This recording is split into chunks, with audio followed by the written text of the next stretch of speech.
Australia Post boss Christine Holgate has been dragged across hot coals over the past week after it emerged that she organised $19,000 worth of Cartier watches as bonuses for senior executives. Politicians, including the Prime Minister, were very quick, I think too quick and too harsh, to condemn her actions. And now her long-term business mentor, Marcus Blackmore of Blackmore's Health, is demanding apologies on her behalf.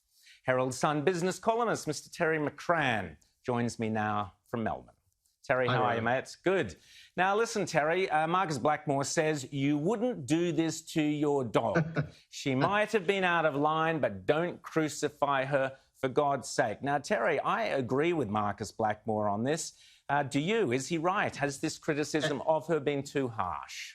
Absolutely. I mean, Kevin, our colleague Bob Gottliebson at The Australian has written some very interesting articles suggesting that this is all part of a conspiracy and that, in effect, it set a trap for the Prime Minister very effectively when Labor's Kimberley Kitching asked that telling question in Senate estimates about these watches. And ambushed like that, the Prime Minister went right off the deep end and demanded that she be suspended and, in effect, also demanded that she be sacked. That was way, way out of line in terms of what we knew at the time. Now, it's important to make the point, Rowan, that we're talking about these 4 watches, which we now know cost $20,000. It was done in 2018. A lot of the commentary has suggested this is terrible that you've got these lavish watches being handed out while we're all suffering through this plague in 2020 and the lockdowns. No, it happened 2 years ago. That's a very important thing to bear in mind. Now, whether or not she should have done it is to some extent beside the point. These 4 executives had won a $66 million contract for Australia Post. She said that she got approval from the board to recognise that in some way, and she decided, she obviously has a thing about expensive watches, she decided to do it with these 4 Cartier watches. Now, personally, and I'm sure you probably agree with me, I choose $5,000 cash every day over an expensive watch. Particularly as, when I look at expensive watches and I see all those fancy ads, probably $500 of that $5,000 went to some celebrity for their endorsement. Yeah, exactly. Anyway, I think she's been monstered by the Prime Minister totally inappropriately and totally improperly. He has got no right to tell Australia Post how it should behave in relation to its CEO. It is a separate corporation. It's not a part of the public service. It's not Christine Holgate is not the head of a department. She is the head. She is the CEO of a separately structured corporation which operates under its own act. The chairman reacted spinelessly in acceding to the Prime Minister's requests.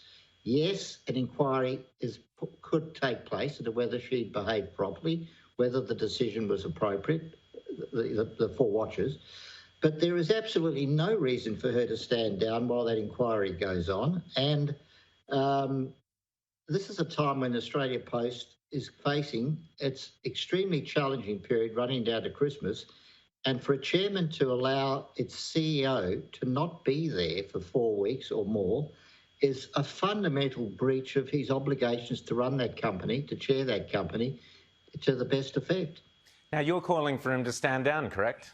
I am. I think he's his position is now completely untenable, and it's been made worse by what's come out today, that in Gottliebson's piece this morning, he said that she didn't stand aside, she agreed to take holidays. Well, the chairman issued a statement last Thursday saying she would stand aside, which in effect said, yes, she will do what the Prime Minister demanded. Now, her lawyers have issued a statement today which implicitly reject that version of events because they are complaining that she has received no official information about the basis for her standing aside, being required to stand aside. Now, whether she agreed to stand aside or whether she agreed to take holidays is, again, one of the things that's slightly beside the point.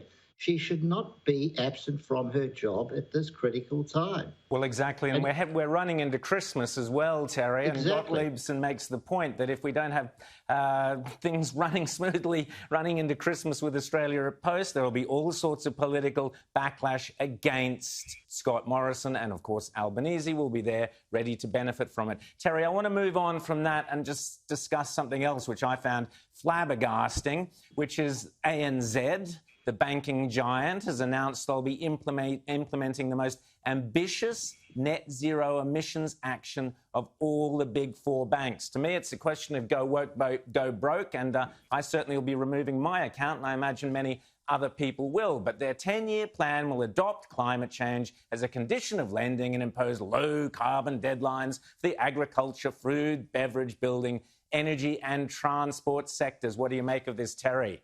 Well, I agree absolutely with you, Ryan, but unfortunately, tragically, I think the other three big banks will follow because, as you say, this is the generation of being woke.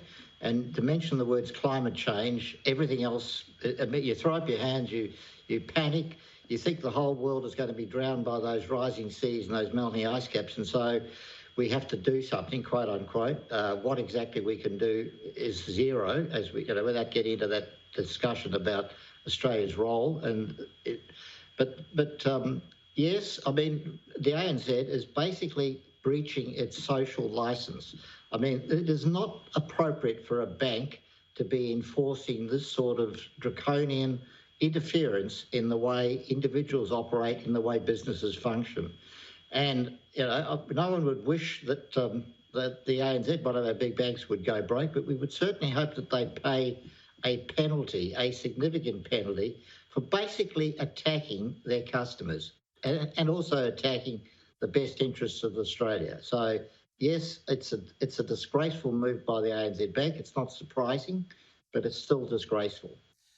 Terry, Peter Scammell's got a piece in the Specky this week where he's saying that the banks no longer give you anything. You used to get interest, you used to get money back from them. Now they give us nothing in return for the money we put in there, and they're preaching at us from this moral high ground. What on earth has happened to the idea that banks are there to make money for you and for the customer? Well, exactly, Ryan. And essentially they are there to bring borrower and lender together and intermediate between those two parties. As you say, they're now paying zero to the lender and still charging the borrower an interest rate, obviously. Yes, I mean, it's not the role of a bank to be preaching to its customers. It's not the role of the bank to go much further than just preaching, but actually imposing penalties on their customers if they won't toe the religious theological line.